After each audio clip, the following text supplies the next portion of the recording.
Assalamualaikum warahmatullahi wabarakatuh. Selamat datang kembali teman-teman di channel khusus Catur The Best of Trick. Semoga kita semua diberikan kesehatan dan rezeki yang melimpah oleh Allah Subhanahu wa taala. Amin. Teman-teman, kali ini saya akan memainkan jebakan catur yang sangat mematikan dari pembukaan Philidor Dauphin yang dimainkan oleh beberapa Grandmaster dunia dari tahun 1851 hingga tahun 2020. Dan partai ini dimainkan oleh Bonerjee melawan John Cockcraft di Kalkuta pada tahun 1851. Baik, kita langsung dimulai. E4, E5, kuda F3, D6, gajah C4, gajah E7. Di sini putih langsung rokade pendek. Kuda F6, D3, gajah G4, langsung mengepin kuda tersebut C3. Dan di sini hitam langsung rokade pendek juga. Gajah E3 dan C6. 4 berniat mendobrak di sayap menteri dan di sini langsung diajak peraduan oleh hitam dengan D5. Peraduan ini bersifat memaksa dan diterima oleh putih. E kali D5, C kali D5. Gajah B3 dilanjutkan dengan kuda C6. Desakan pion di pusat kontrol daripada jalur ini membuat tekanan yang cukup bagus untuk buah hitam, teman-teman. Dilanjutkan dengan H3 mengancam gajah dan gajah ke H5. G4, kuda kali G4. Disinilah dimulainya pengorbanan yang sangat spektakuler dari hitam, teman-teman. Diterima pengorbanan tersebut oleh putih dengan H kali G4 dan gajah kali G4. Untuk tetap menekan di kuda F3, dia mengorbankan kudanya, teman-teman. Dilanjutkan dengan kuda B ke D2 agar menteri bisa bergerak di sini. Dan di sini dijawab oleh hitam menteri ke D7. Disinilah detik-detik tekanan bertubi-tubi dilancarkan oleh hitam. Raja ke H2 dan langsung dinaikkan gajah ke D6 agar tidak berlindung di balik H2 tersebut, langsung dipin oleh gajah. Raja ke H1 lagi, E4. Langkah paksa yang memang harus dipukul, jika tidak maka dia harus kehilangan kuda. D kali E4 dan D kali E4. Dilanjutkan dengan kuda kali E4 karena menganggap ini akan keuntungan untuk putih, gajah yang terpin oleh menteri. Dilanjutkan dengan menteri langsung ke F5. Langsung diikhlaskan gajah tersebut, tapi dengan pertukaran kuda di F3. Kuda E ke G5, dia menolak pertukaran tersebut dan dilanjutkan dengan kuda ke E5. Langkah paksa yang memang harus dipukul gajah tersebut, teman-teman. Akhirnya diterima oleh putih. Menteri kali D6 dan gajah kali F3 cek. Langkah paksa tersebut yang membuat putih tidak bisa atau tidak banyak pilihan, teman-teman. Kuda kali F3 dilanjutkan dengan menteri kali F3 cek. Di sini tempo tingkat tinggi dimainkan oleh hitam yang sangat bagus, teman-teman, yakni dengan setelah dicek raja ke H2 dan menteri ke H5. Di sini seolah-olah buang tempo, tapi ini adalah dibutuhkan ketika kategori tempo tingkat tinggi, teman-teman. Raja ke G1 karena tidak bisa ditutup dan langsung menteri ke G4 lagi cek. Selanjutnya raja ke H2 karena langkahnya cukup sulit untuk dibendung. Kuda ke F3 cek dan raja ke H1. Menteri ke H3. Di sini putih langsung merebahkan raja, teman-teman. Karena tidak mungkin dilanjutkan, tidak ada ruang kosong atas cek tersebut. Kalaupun dilanjutkan, langkah terbaik untuk putih hanya menteri ke H2 dan langsung di closing menteri kali menteri dan checkmate. Tawarannya sangat memaksa dari hitam, teman-teman. Yang jebakan itu memang satu-satunya dan langkah terbaik semua dimainkan oleh putih karena hitam yang memulai pembukaan Philidor Dauphin sangat brilian, makanya seperti ini jadinya. Baik, kita lanjut ke jebakan berikutnya. Partai ini dimainkan oleh Robert Skulder melawan Samuel di London pada tahun 1853. Dimulai dari E4 E5 kuda F3 D6, C3 F5, gajah C4 kuda F6, D4 F kali E4 dan dilanjutkan dengan D kali E5. Sama-sama tidak mau kehilangan momen ancam-mengancam daripada putih teman-teman. E kali F3 dan dilanjutkan dengan E kali F6. Karena kalau tidak dilanjutkan dengan pukulan pion memukul tersebut, putih akan kerugian satu perwira. Menteri kali F6 dan dilanjutkan dengan G kali F3. Kuda ke C6 F4. Tidak mau memberikan celah ancaman untuk hitam, langsung mendorong pion tersebut. Gajah ke D7 dan dilanjutkan dengan gajah ke E3. Dan di sini hitam langsung rokade panjang. Kuda ke D2 dan dilanjutkan dengan benteng ke E8, langsung mengepin gajah tersebut. Menteri ke F3 karena takut dipukul pion yang di F4, gajah ke F5. Sama-sama tidak akan memberikan peluang di sini teman-teman. Dan di sini detik-detik jebakan itu masuk karena dinilai oleh putih dengan rokade panjang, maka dia akan aman. Langkah partai, putih langsung rokade panjang. Dan disinilah detik-detik bagusnya jebakan atau sangat briliannya jebakan daripada hitam.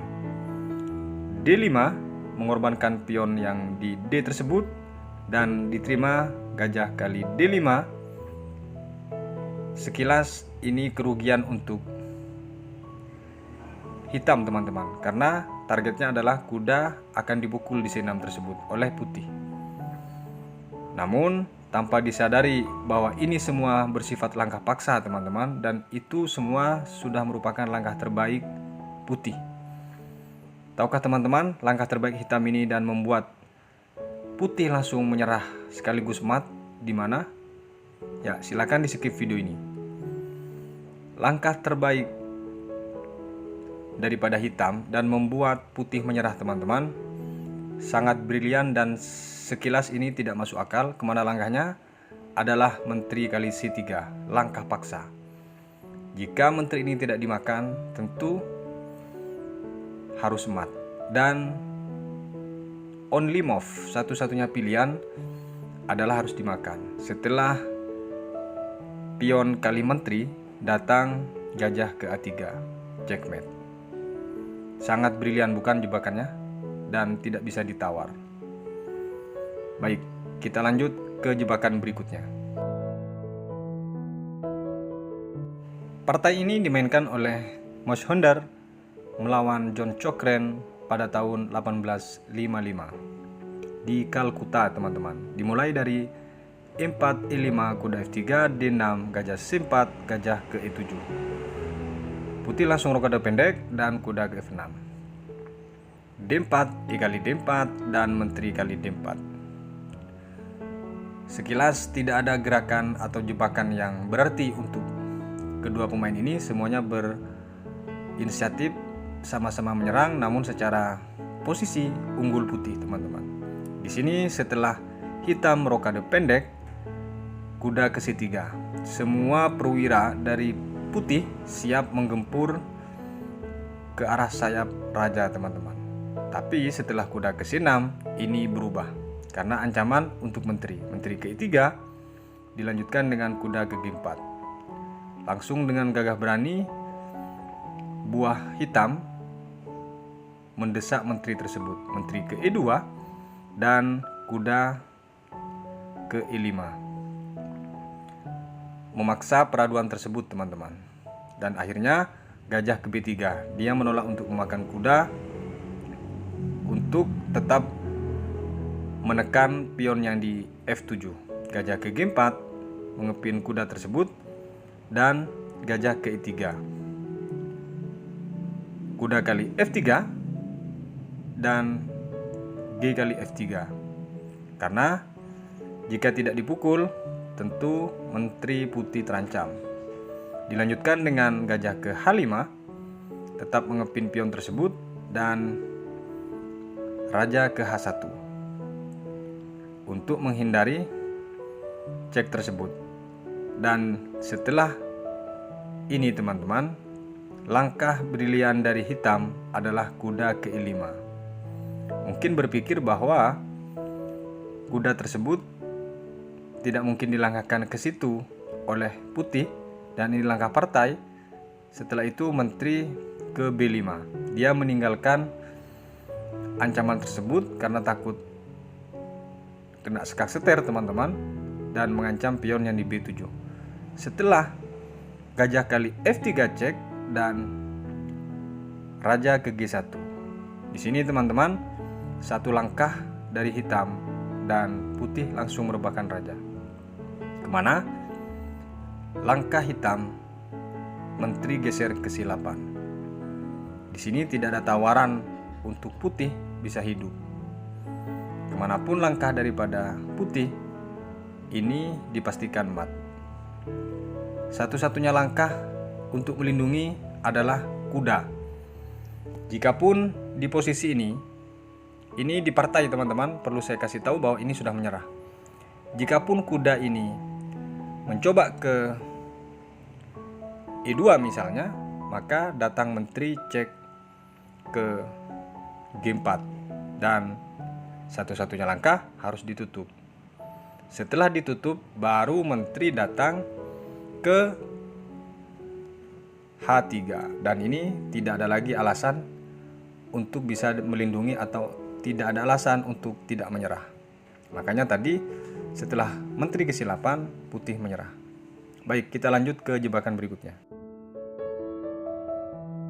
Partai ini dimainkan oleh Thomas Wilson melawan Paul Morphy di casual game 1858. Dimulai dari E4 E5 kuda F3, D6, D4, F5, D kali E5, dan F kali E4.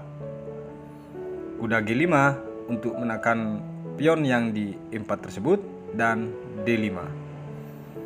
Hitam tidak memberikan pion tersebut dengan mendorong ke D5 teman-teman.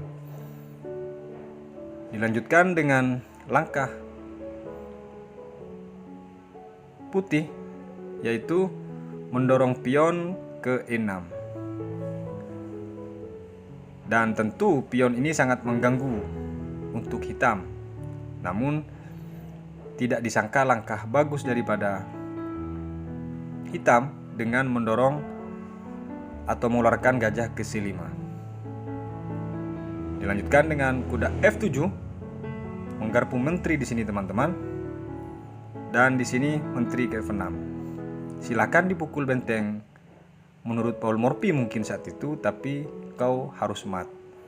Di partai dilanjutkan dengan gajah ke E3. Dia mengajak paksa peraduan di sini. Dan setelah gajah ke E3,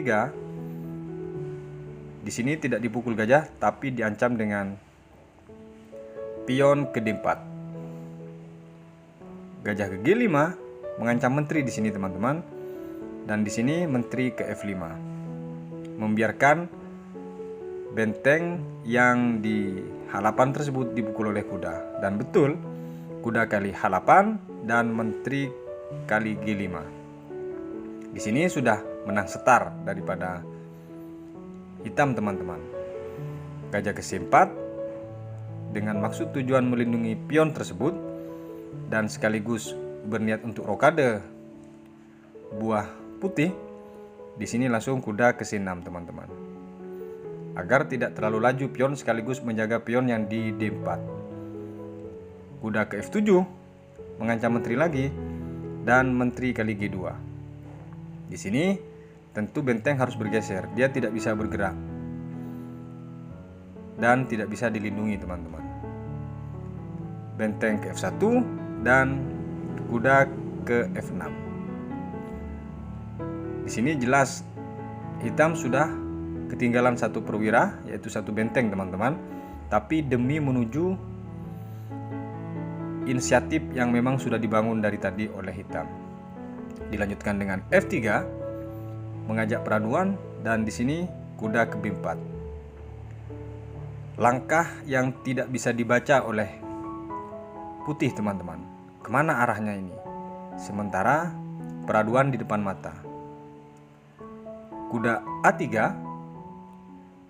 karena takut dipukul pion yang di C2 tersebut dilindungi gajah kali E6. Di sini betul-betul diberikan gajah oleh hitam untuk memindahkan posisi gajah tersebut, tidak menjaga petak yang di D3 teman-teman. Gajah kali E6 dan di sini kuda D3 cek. Ini langkah terbaik jika dipukul pakai menteri, tentu pasti dipukul pakai pion. Tapi kalau ini dipukul pakai pion teman-teman, adalah checkmate. Misal dipukul pakai pion teman-teman, maka langkah Paul Morphy yang sangat brilian tersebut adalah cek kuda ke B4, dan ini mat. Satu-satunya hanya ditutup dengan menteri dan sekaligus ditutup mat. Baik, kembali ke partai. Di saat posisi kuda D3 tersebut, maka menteri dikorbankan oleh putih karena tawarannya memaksa. Menteri mukul kuda dan dilanjutkan dengan E kali D3, dan di sini putih langsung rokade panjang. Gajah kali A3 untuk melepas penjagaan pion yang di C2 tersebut. Gajah ke B3, dia tidak memukul gajah tersebut teman-teman. D2 cek raja ke B1, karena kalau dipukul benteng yang di F1 gratis. Gajah ke C5 dilanjutkan dengan kuda ke E5 karena takut dipukul kuda tersebut. Raja ke F8 dan dilanjutkan dengan kuda ke D3. Penjagaan diperketat di sini teman-teman oleh putih karena sudah ketinggalan satu menteri. Benteng ke E8 dilanjutkan dengan kuda kali C5.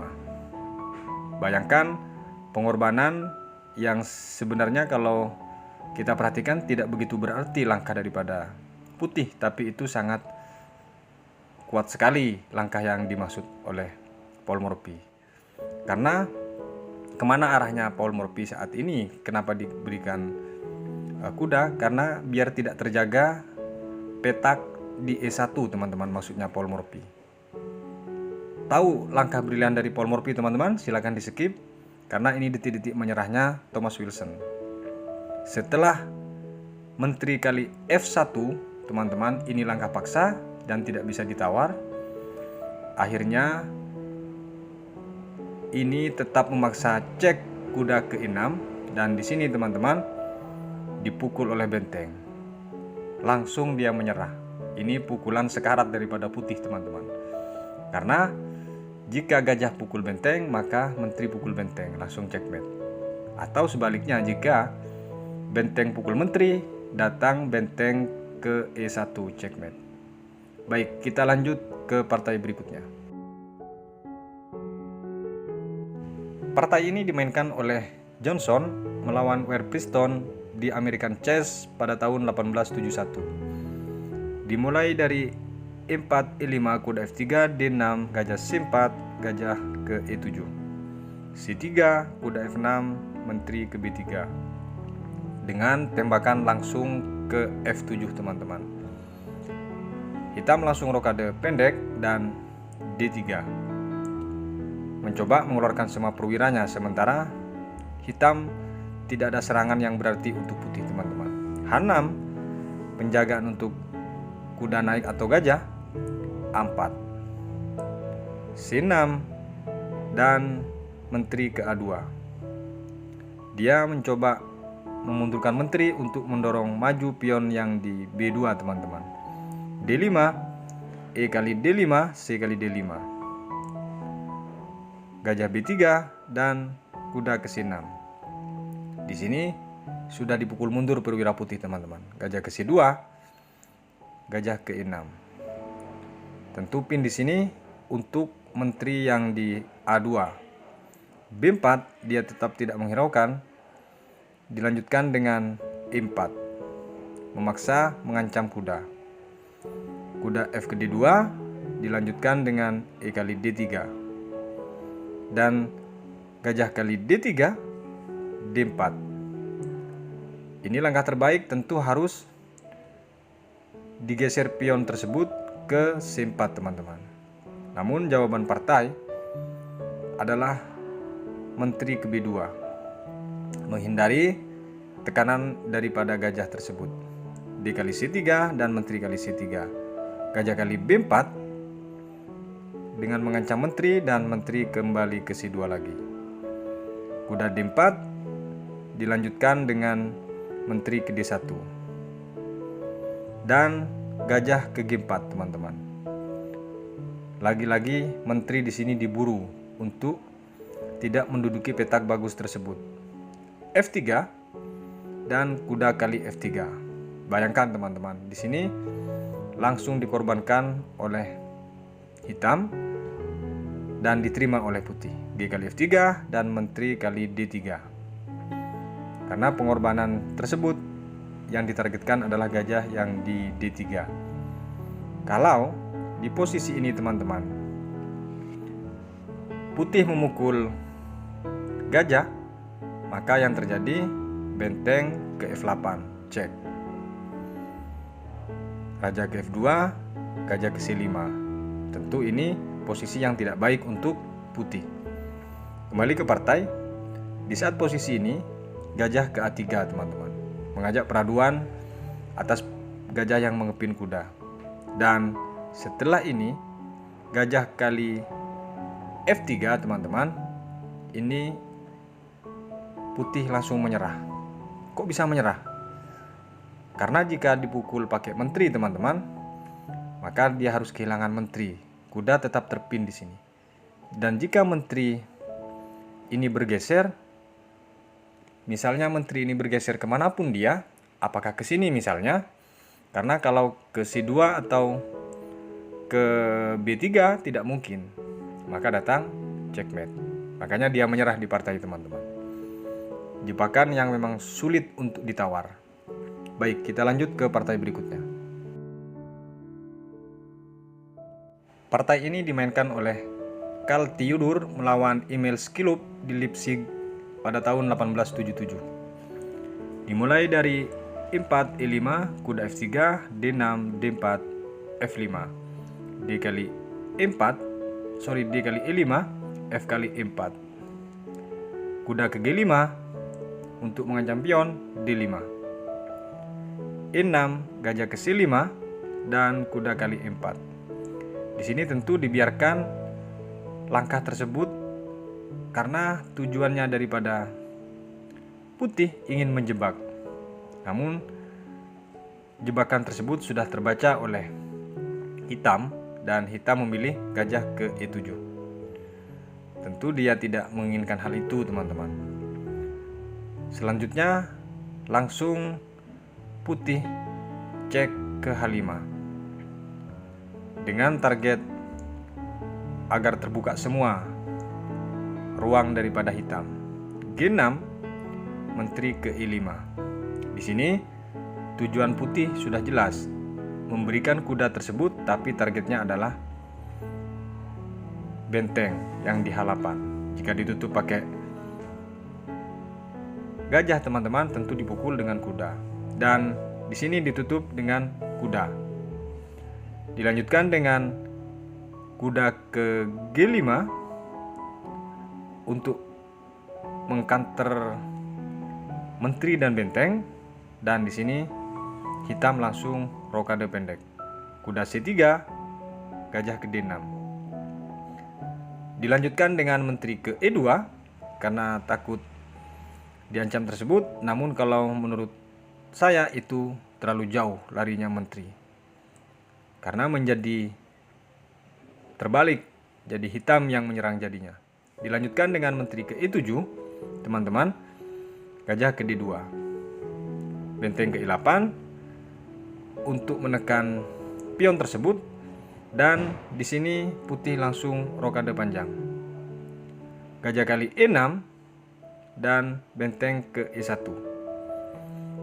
dia balik menjebak teman-teman. Dari putih membiarkan pion tersebut dipukul dan seolah-olah hitam terjebak. Dia tidak tahu langkah daripada hitam yang sangat bagus adalah gajah ke G4. Dia membiarkan pertukaran tersebut teman-teman, tapi dengan desakan ancaman yang cukup bagus. Dilanjutkan dengan menteri ke B5 karena dia tidak mau bertukar di situ.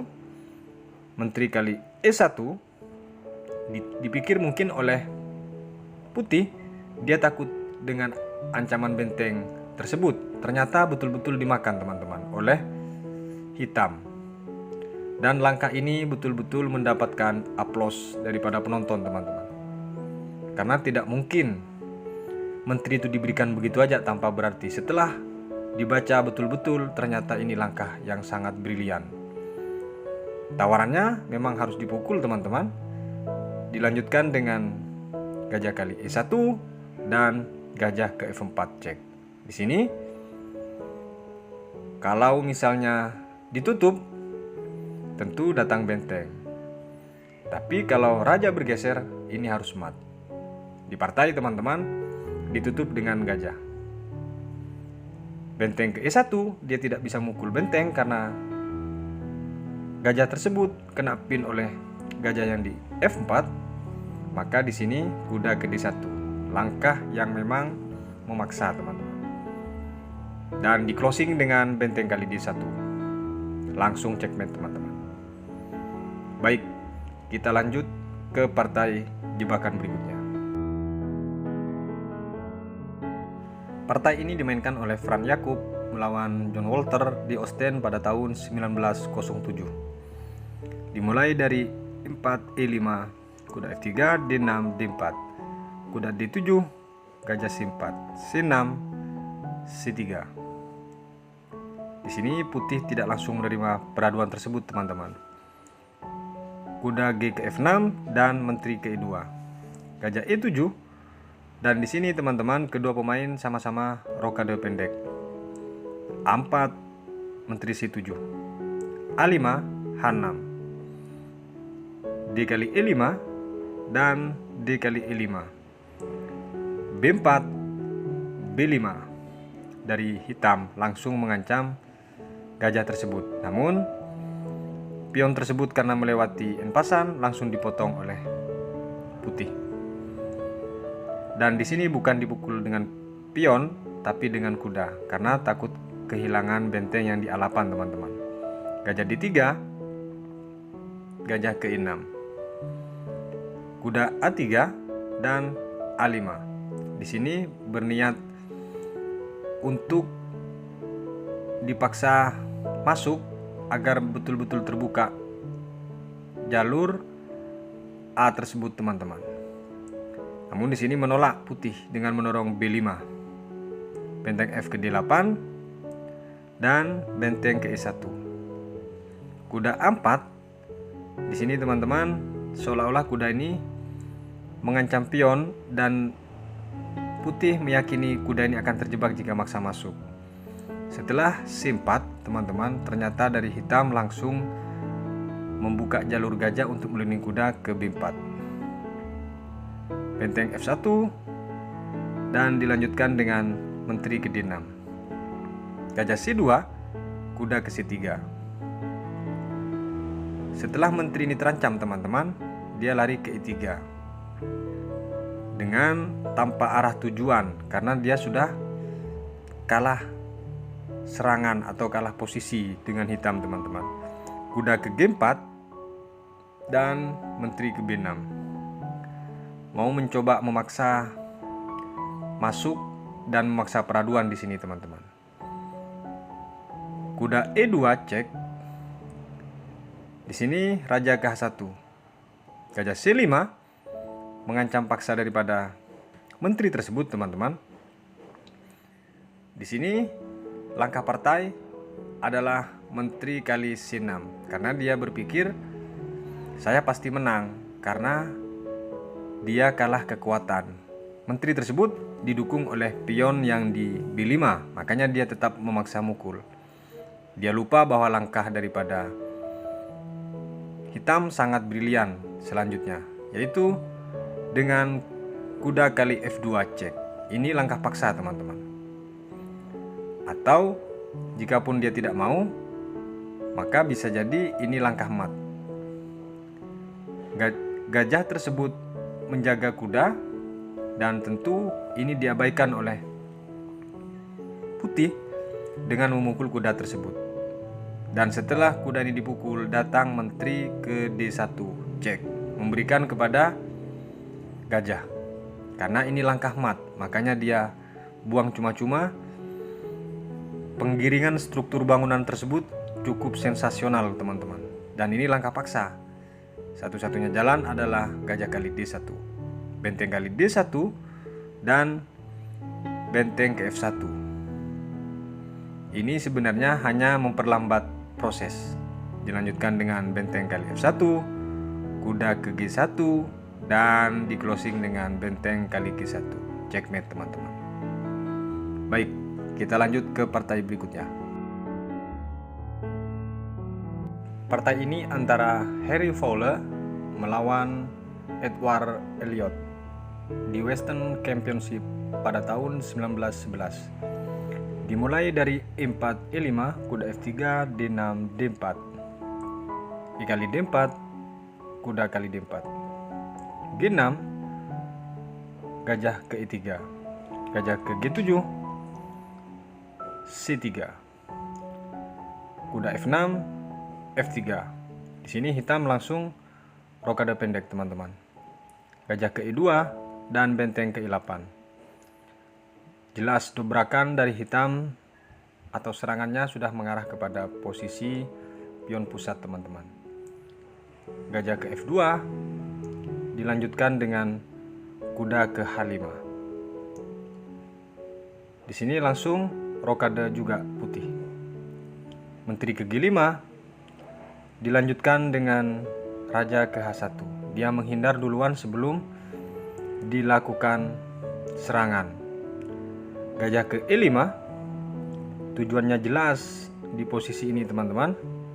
Dan di sini teman-teman, benteng ke G1. Dia masih berpikir bahwa serangannya adalah pion yang di G2. Setelah benteng bergeser, ini detik-detik menyerahnya putih teman-teman, yakni dipukulkan gajah tersebut ke H2 dengan mengancam benteng. Dan ini merasa mungkin buah putih ini tidak ada ancaman yang berarti mungkin, maka di sini teman-teman langsung dipukul oleh raja. Dan setelah raja memukul ini teman-teman, satu langkah di sini putih menyerah teman-teman. Silakan teman-teman skip dulu jika teman-teman mendapatkan, berarti cukup bagus analisa dari teman-teman ini. Kemana langkahnya putih menyerah dengan satu langkah hitam ini teman-teman? Ya, selamat teman-teman jika benar, jawabannya adalah kuda ke G3. Di sini teman-teman, hitam langsung mendudukkan kuda yang cukup strategis dan sangat agresif. Dan di partai ini teman-teman, ini putih menyerah. Kok bisa menyerah? Kan itu pertanyaannya, bukan? Kuda tidak bisa dipukul oleh raja, bukan? Dan jikapun boleh dipukul hanya dengan gajah. Kalau kita praktekkan, jika dipukul dengan gajah, maka akan datang cek menteri ke H5. Dan ini satu-satunya langkah terbaik adalah ditutup dengan gajah dan checkmate. Baik, bagaimana kalau di posisi tadi benteng bergeser misalnya? Kita praktekkan jika di posisi kuda tadi ke G3 teman-teman, benteng bergeser. Ini kita praktekkan satu-satu, maka datang menteri cek ke H4. Dan satu-satunya langkah raja adalah ke G1. Di closing dengan checkmate di H1. Indah bukan jebakannya? Sangat bagus dan sangat agresif serangan dari hitam. Tidak bisa dibaca oleh putih. Baik, kita lanjut ke partai berikutnya.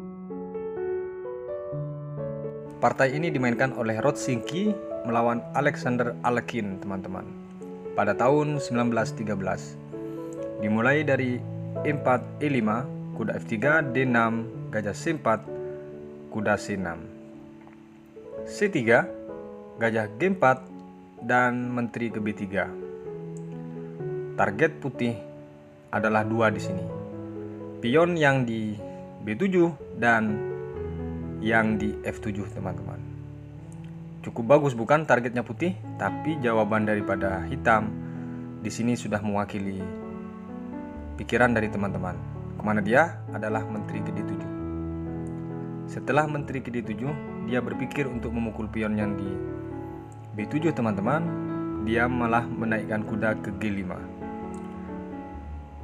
Masih kurang target tersebut didukung oleh kuda yang ke G5. Kuda ke H6 karena tidak mungkin diserahkan begitu saja pion tersebut, dan di sini gajah kali F7 cek, langsung menyerang, teman-teman. Kuda kali F7 dan kuda kali F7. Menteri kali F7. Di sini, teman-teman, merasa tidak terjaga kuda yang di C6 juga benteng, maka menteri di sini kali B7. Cukup bagus sebenarnya langkah daripada putih, teman-teman. Namun di sini inisiatif daripada hitam, dia menyerahkan benteng daripada kuda dengan menaikkan raja ke D7, teman-teman. Dan di sini sangat gurih bukan benteng yang di A8 tersebut dipukul oleh menteri dan menteri ke C4 dengan target checkmate bukan. Dan selanjutnya, teman-teman, setelah menteri ini naik ke C4, jawaban daripada putih sangat benar, yakni dengan F3. Sudah cukup mewakili serangan tersebut terhenti. Dan siapa yang sangka ternyata langkah daripada hitam membuang gajah tersebut. Sangat fantastis pengorbanan dari Alekhine ini. Diterima pengorbanan tersebut, dan di sini yang tidak disangka adalah kuda ke D4. Ancamannya tetap checkmate di petak E2. Dan di sini dimajukan pion D3. Selanjutnya menteri kali D3. Merasa dia terancam, tetap posisi checkmate di E2 tersebut, maka di sini langsung dipukul kuda yang di D4, teman-teman. Setelah kuda dipukul, maka di sini pengorbanan satu demi satu diberikan oleh hitam, dan sekarang saatnya hitam menuntut kompensasi yang sangat mahal untuk putih. Kemana langkah yang sangat bagus, teman-teman? Silahkan di skip video ini. Langkahnya adalah gajah ke E7. Lagi-lagi benteng diserahkan. Tawarannya apakah menteri harus menghindar atau memukul benteng? Di partai, teman-teman, karena ini pilihan yang sangat sulit, walaupun berpikir lama, akhirnya menteri mukul benteng. Dan di closing dengan checkmate gajah ke H4. Tidak ada tawaran yang bagus untuk putih. Semuanya bersifat jebakan dan tidak bisa ditolak. Baik, kita lanjut ke partai berikutnya. Partai ini, teman-teman, dimainkan oleh Claire Kevin melawan Lucky Matthew di Olimpiade Online Fighter di tahun 2020. Dimulai dari E4 D6, D4, kuda F6, kuda C3, kuda B ke D7, kuda F3, E5, D5, gajah E7, H3, C6. Langsung mengajak paksa beraduan di sini, gajah ke C4, H6. Dilanjutkan dengan putih rokade pendek, menteri ke C7, gajah B3, kuda F8. Seolah-olah ini hitam mutar-mutar, teman-teman, tapi di sini mencoba mengalihkan serangan ke sayap raja, teman-teman. 4 G5. Dilanjutkan dengan kuda E1 dan kuda G6. Sama-sama ingin mendobrak serangan, tapi sudah dijaga duluan oleh kuda, teman-teman. G4, dilanjutkan dengan kuda ke F4. Gajah kali F4, G kali F4.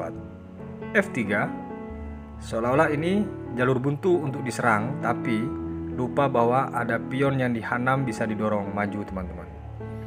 Dilanjutkan dengan langkah hitam, benteng ke G8. Gajah ke A2, H5. Di sini dimulai serangan dan memaksa untuk dimakan teman-teman. B3 diabaikan, H kali G4 dan H kali G4. Gajah ke D7 untuk mempersiapkan rokade, mengamankan diri. Kuda ke E2. Kuda kali E4 betul-betul dipaksa untuk dipukul di sini teman-teman, dan F kali E4. Gajah kali G4 ini sekaligus mengepin kuda dari menteri dan siap dibuka ketika gajah dipukulkan, maka cek. Di sini dilanjutkan dengan kuda ke F3. Tidak diberikan langkah tersebut, namun di sini menteri langsung cek ke B6 teman-teman. Setelah menteri cek ke B6, raja ke H1. Karena tidak ada langkah bagus di sini untuk putih, maka dia lari ke H1 teman-teman. Gajah ke H4 dilanjutkan dengan kuda kali H4. Sekilas ini diberikan cuma-cuma, padahal ini untuk memuluskan masuknya menteri ke E3 teman-teman. Dan setelah menteri ke E3, di sini lagi-lagi kuda takut hilang percuma, kembali lagi ke E3, ke F3 teman-teman. Baru langsung benteng ke H8. Pertanyaannya, jika mungkin teman-teman masih agak janggal ketika menteri ke E3 ini, bagaimana kalau langkah terbaik dari putih ini dijalankan, yakni dengan menteri ke D3? Itu sebenarnya jawaban lebih bagus daripada memindahkan kembali kuda ke F3 teman-teman. Baik, di langkah partai adalah kuda ke F3 teman-teman. Dan setelah itu benteng cek ke H8. Dilanjutkan dengan raja ke G2, dan di sini teman-teman datang gajah ke H3 cek. Pilihannya sudah mulai sedikit untuk putih. Raja ke H2, dan di sini benteng kali F1 cek sekaligus membungkus emat. Karena ditutup pun ini percuma teman-teman. Tutupan langkah hanya satu-satunya adalah kuda, dan sekalipun ditutup ini sama aja bolong teman-teman, tetap bolong dia. Baik, sekian dulu pembukaan catur Philidor Defense teman-teman, yang semuanya bersifat jebakan dan sangat mematikan. Semoga bisa diambil pelajaran atau bermanfaat untuk teman-teman, dan sampai jumpa di video berikutnya. Wassalamualaikum warahmatullahi wabarakatuh.